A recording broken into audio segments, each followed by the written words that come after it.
The lobby buzzed with the hushed energy of a luxury hotel, where everything gleamed. The marble floors, the gold-plated signs, the artificial smiles of the front desk staff. It was the kind of place where people whispered more than they spoke, where appearances weren't just maintained, they were worshipped. Behind the reception counter stood a man named Victor. 33, sharp suit, polished hair, and a personality that could charm anyone, as long as he thought they were worth charming. Through the towering glass doors stepped a man. His walk was relaxed, hands in the pockets of a worn gray hoodie, jeans faded from use, and a backpack slung casually over one shoulder. His face, partly hidden behind a scruffy beard and aviator sunglasses, carried the calm of someone who didn't need to prove anything to anyone. Yet the moment he stepped in, Victor's eyes flicked over him and dismissed him instantly. Just another tired traveler. Maybe a backpacker who'd wandered in by mistake. Robert Downey Jr. stood in that gleaming lobby, unnoticed and soon unwanted. "Excuse me," Robert said gently, stepping up to the front desk. "I have a reservation under—" Victor didn't even let him finish. With a glance at the man's clothes and backpack, he interrupted, voice thinly veiled in superiority. "Sir, our bookings are by appointment only. This is a private residence hotel. Guests must be pre-approved or members." Robert raised his eyebrows slightly but remained calm. "Right, well, I booked under the name Tony Stark. Kind of ironic, I know. But it should be in your system." Victor sighed, as if the man in front of him were wasting his time. He glanced at the screen, typed a few words with forced irritation, and scoffed. "I don't see anything under that name. Are you sure you have the correct hotel?" Robert gave a half smile. "I'm pretty sure. Maybe try my real name? Robert Downey Jr. Victor froze for a second. There was a flicker in his eyes, but only a flicker. He looked the man over again. The beard, the hoodie, the lack of entourage, the total absence of flash. "Mr. Downey, you say?" His tone held disbelief.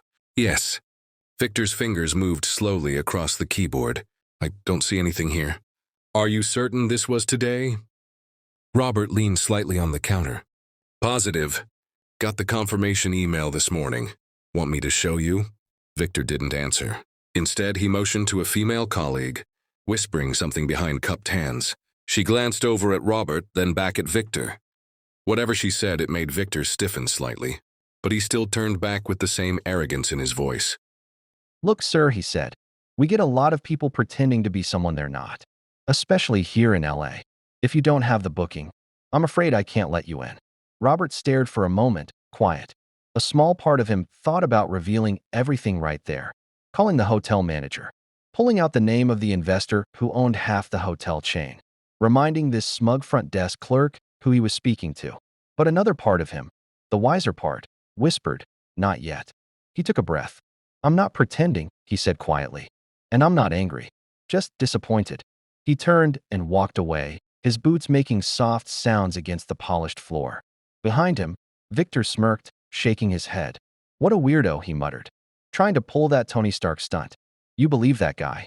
What Victor didn't know, what he couldn't possibly know, was that he had just insulted one of the most recognizable actors in the world.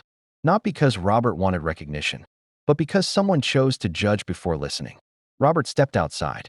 The air was warm, the California sun dipping into golden hour. He pulled out his phone and called his assistant.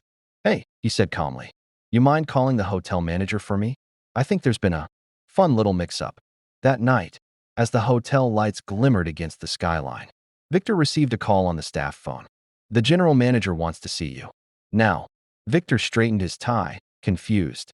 When he stepped into the manager's office, he noticed the man's stern face, tighter than usual. "Did you speak to a man earlier this afternoon?" the manager asked. Victor nodded. A guy pretending to be Robert Downey Jr. Scruffy, hoodie, backpack. Obvious faker. The manager slowly slid a tablet across the desk. On it, a paused video, grainy security footage of the lobby. It showed Victor turning away from a man, refusing service. The manager hit play. As Victor watched himself dismiss a Hollywood legend, his color drained. The face behind those sunglasses. It really was him.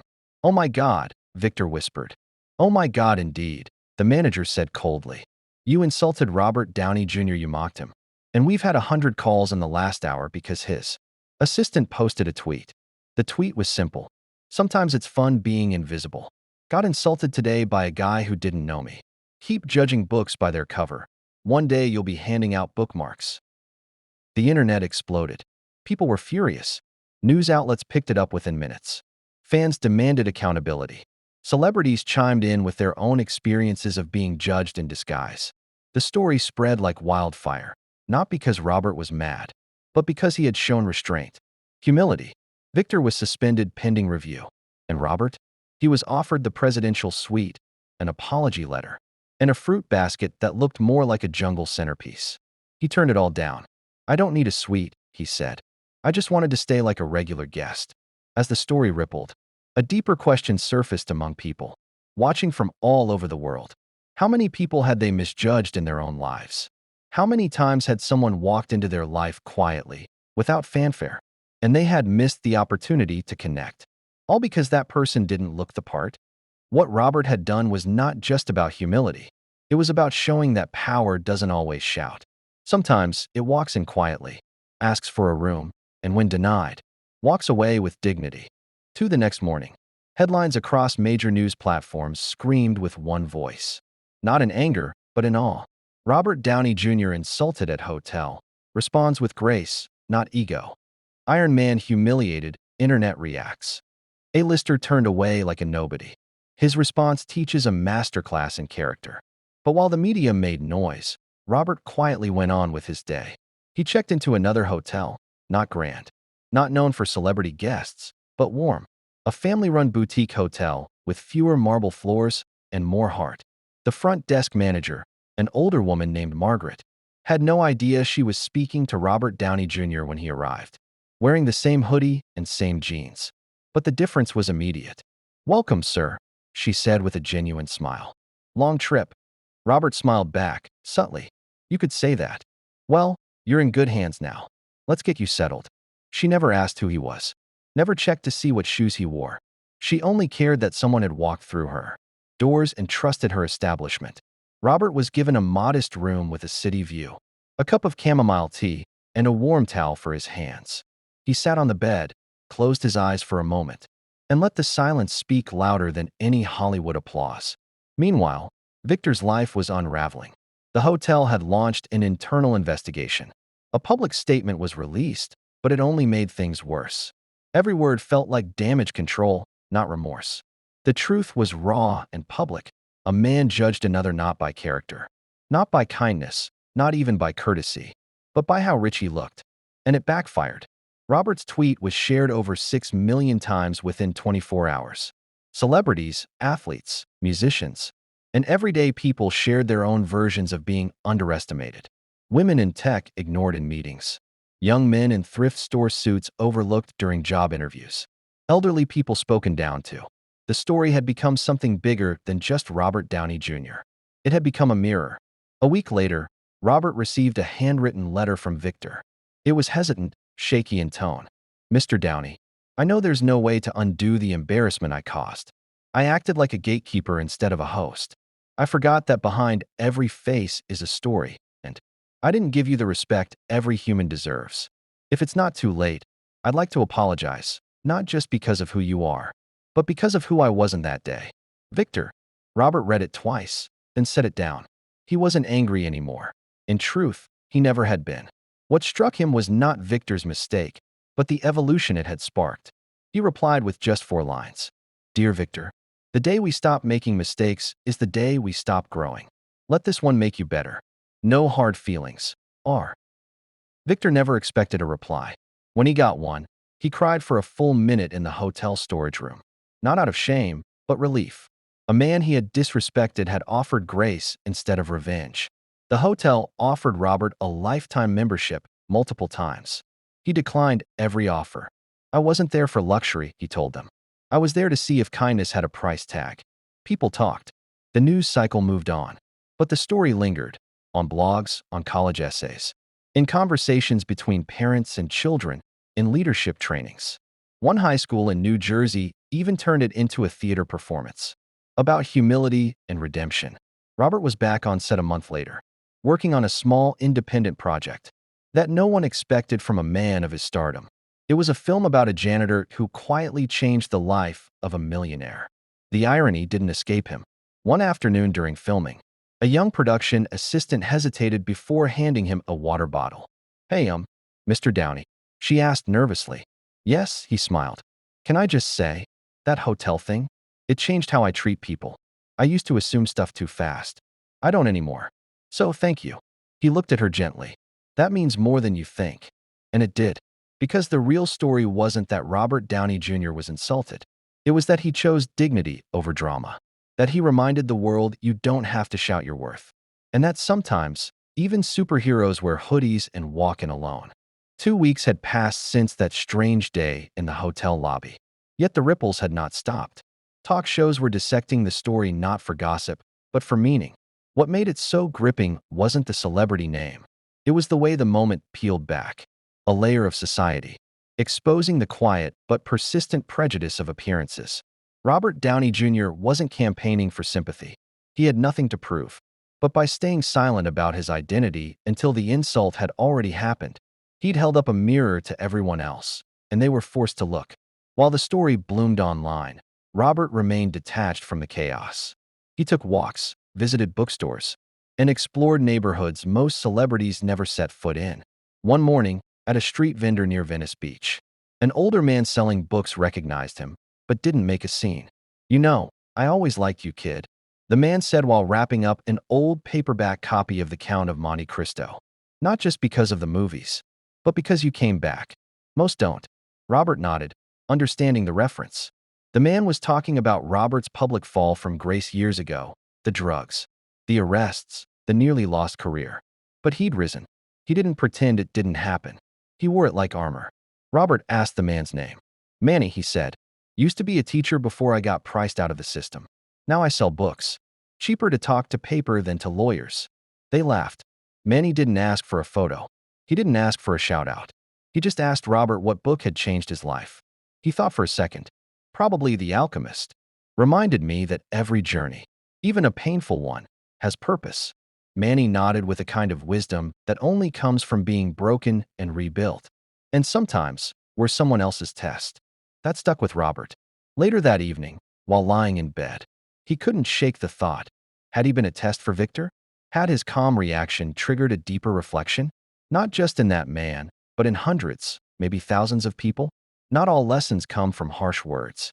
Some come from silent restraint. Robert received a text from his assistant. "The hotel chain wants to meet. Corporate team this time." He didn't respond for hours. Finally, he replied with a single line. "Only if the conversation is real." The meeting was arranged.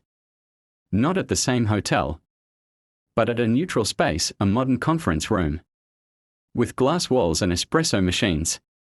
When Robert walked in, dressed casually again, clean jeans, t-shirt, soft leather boots, the executive stood up, clearly nervous. But he waved them down. "Let's keep this human," he said, sitting. The regional director spoke first. "Mr. Downey, let me start by saying how deeply sorry we are. What happened does not reflect our values." Robert interrupted gently.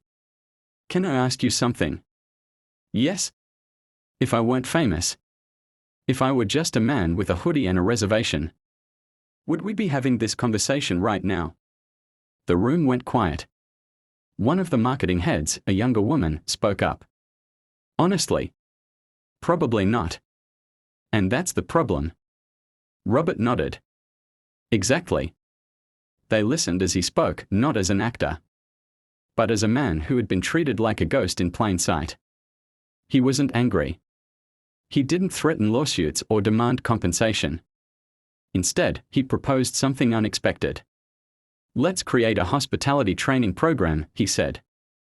"One that teaches empathy. Not for PR. For real.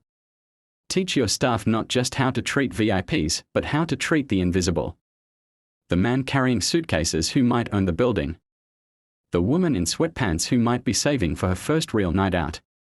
You never know who's in front of you." One executive leaned forward.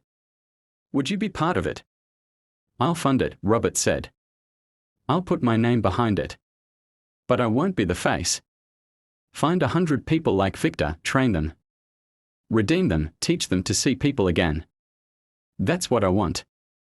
It became known as the See People Initiative.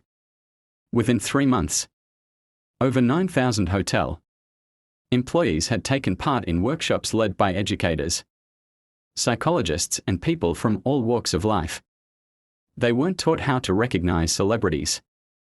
They were taught how to recognize humanity.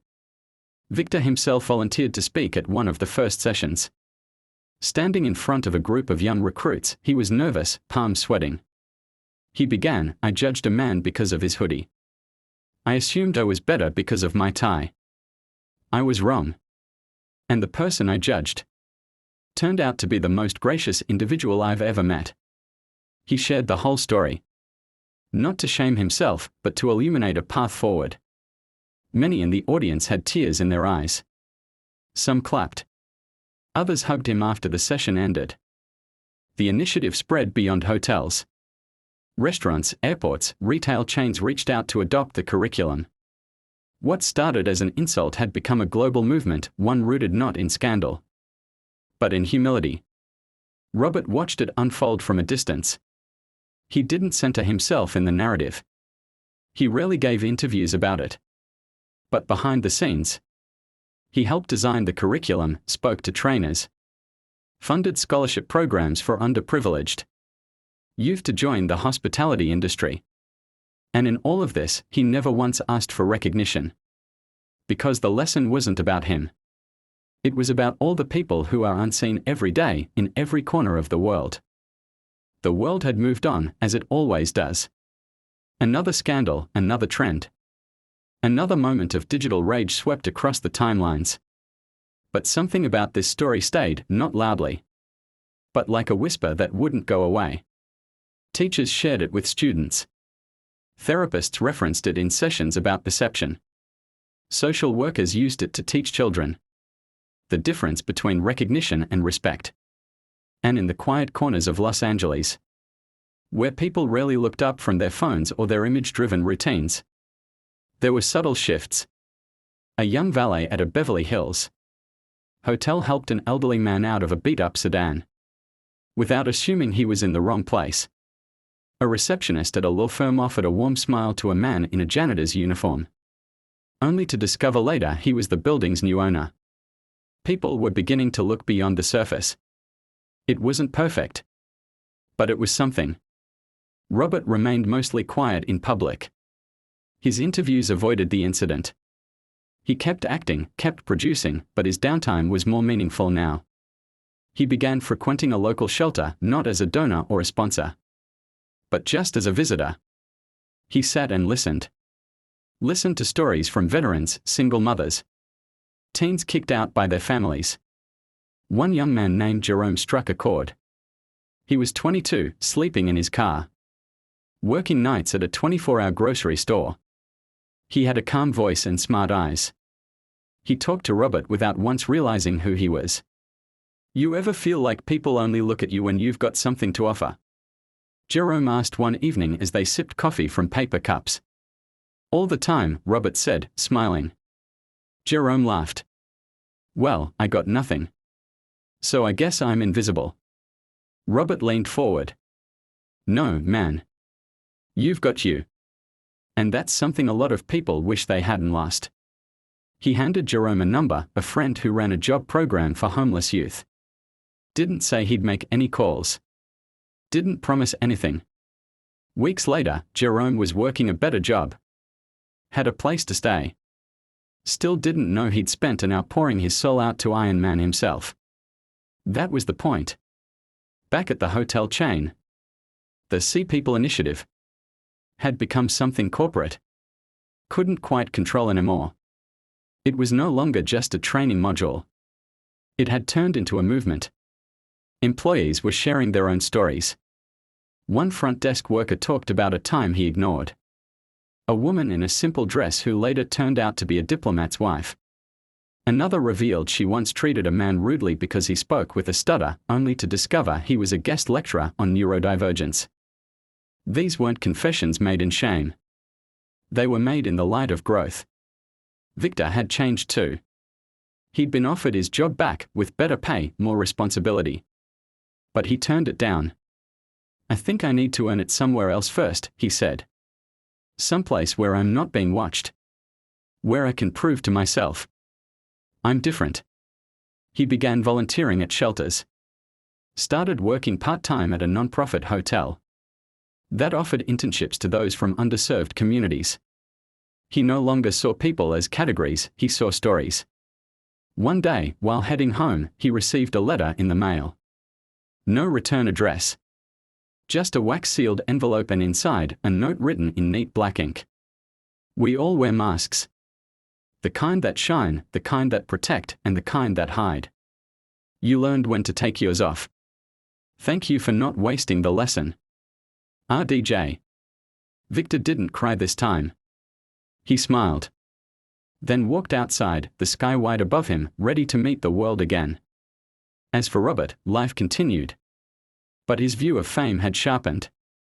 He started arriving at events unannounced, without stylists, without red carpets.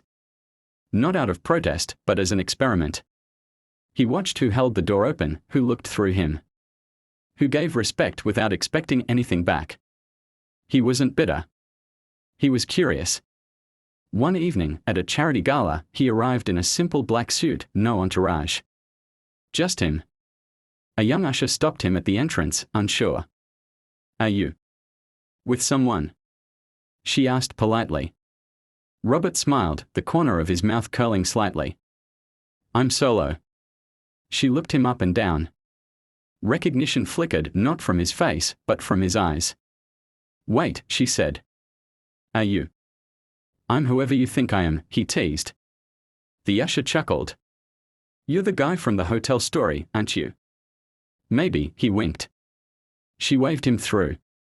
But before he stepped inside, she said one more thing, you changed the way I treat people. So, thank you. Robert paused. Looked at her. No, he said. Thank you. You saw me. And he meant it. He entered the gala not as Iron Man.